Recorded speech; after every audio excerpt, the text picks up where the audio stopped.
Yeah, g'day guys. I thought I'd just make a quick video on a Type 2 to Type 2 extension solution I've come up with. So the scenario was, a few weeks ago we went on a long weekend away, so I thought, yep, no problem. I've got the granny charger that came with the car, packed in the car, it's got a 7 meter cable, no problem. However, what if I needed to go longer than 7 meters? So then I started thinking, well, this is 2.5 mil cross-section copper. All I need is a 2.5 mil cross-section extension lead and no problems at all. I can go many more meters. But then I started thinking, well, I don't really have the room in my frunk here, or I don't really want to fill the car up with more cables. And the main reason behind that is because I've already got a 7 meter 22 kilowatt Type 2 to Type 2 charge cable for the chargers that don't have a cable tethered. And I thought, well, why couldn't I use that? It's basically a male and a female. Can't use that, just use that as an extension. But the clever people who designed this standard make that impossible, and they do that for a very good reason. So I gave it a go anyway, and I did look up some other videos beforehand, but I thought I'd try it myself. So if you plug the end of the charging cable into the, oh, it's a bit tricky with one hand, into there, you can see it doesn't actually go all the way. There's a friendly mosquito there too. So because it doesn't go all the way, it doesn't connect all the pins, and some of those pins are the ones that are needed to activate the charge.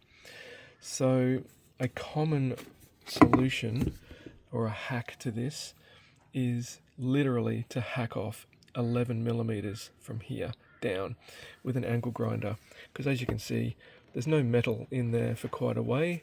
It's probably about 16, 17, even 18 mil deep is the first pin. So hacking 11 mil off there would solve the problem. That would plug all the way in and allow you to charge. The only drama with that, though, is that you also hack away the hole for the latch. So if this was then used in a charger and it was hanging down vertically, this plug would continue falling out. So I didn't really want to damage or destroy my nice expensive 22 kilowatt cable. So I thought, well, what's the solution? Again, I could take a 2.5 mil cross-section extension lead just to get that extra distance, but I decided not to go down that route. There's a better solution for that, and that is this. Now, this is my homemade, I'm going to call it a Type 2 bridge box. So all it is a 62 196, another fell off there, 62 196 male, straight wide through to a 62 196 female, and I've opted to go for the full hog. So I've got all the pins there. I can do full high current charging right through. There's 6 mil wiring inside, so that allows me, I can't do it unfortunately with one hand, but I will add to the end of the video a demo. So that allows me to plug this charger into there, and then of course on this side I can just plug my Type 2 to Type 2 straight in there, and I've got an extra 7 meters that I'm already carrying around in the car, and then obviously that end plugs into the car and starts charging. It works absolutely perfectly. So if anyone was wondering, yes, this is very possible, and it works beautifully. Not cheap. All up, that was probably just under $100. The 62 196 connectors are available from AliExpress, but it means that I don't have to hack up my beautiful cable. Now, the reason they do this extra 11 mil here to prevent you from doing exactly what you think you could do, which is that, is because they don't know how big this cable is going to be. So you could be running, let's just say you could run a much higher current charger on this end, and put it through a much lower capable cable to extend. And of course that means you're going to be heating this cable up and possibly even starting a fire.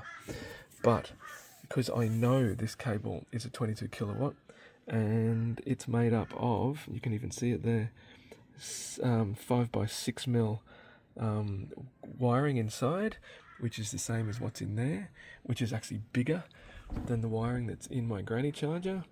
The granny charger consists of 3 by 2.5 mil. I know that I've got no problems at all, and in fact doing it this way with a small cable feeding into a big cable is actually better than using an extension lead to feed this in the first place. So yeah, I actually think this is a much safer idea, and I've got no problems using this at all. I have tested this multiple times already. I get zero heat build up, and it just works flawlessly. It is a little bit tough, so it's very tight when you're plugging everything in, which is why I can't give you a demo right now. I'll have to use 2 hands. But and the other issue is it is not waterproof, of course. So if you had this sitting on a driveway and it started raining, then there is obviously a chance that water will get in here, and yeah, big problems. So this would only ever be able to be used in a dry location. So yeah, that's just 100 mil PVC downpipe with 100 mil end caps, and as you can see, everything fits really nicely in there. I've just painted it black. I didn't even need to modify this flange. It just sits slightly proud, but it's not too bad at all. So there you go. I hope this interests someone, and yeah, no problems at all, and I actually consider it a safer solution than others. Alright, see you guys. Alrighty, here we go. So I've currently got the granny charger plugged in, running at 10 amps. I'm going to follow this cable along.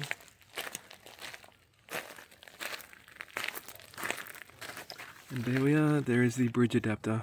Calling it a bridge adapter also because it looks like a bridge, but yeah, that's probably taking it too far. Anyway, I've just started this car charging, so there's currently power going through the adapter. And then we've got the 22 kilowatt cable plugged in along here and up to the charging port, as you can see. I'll just squeeze through there, and that is charging. Beautiful. Alrighty, there you go. Catch ya.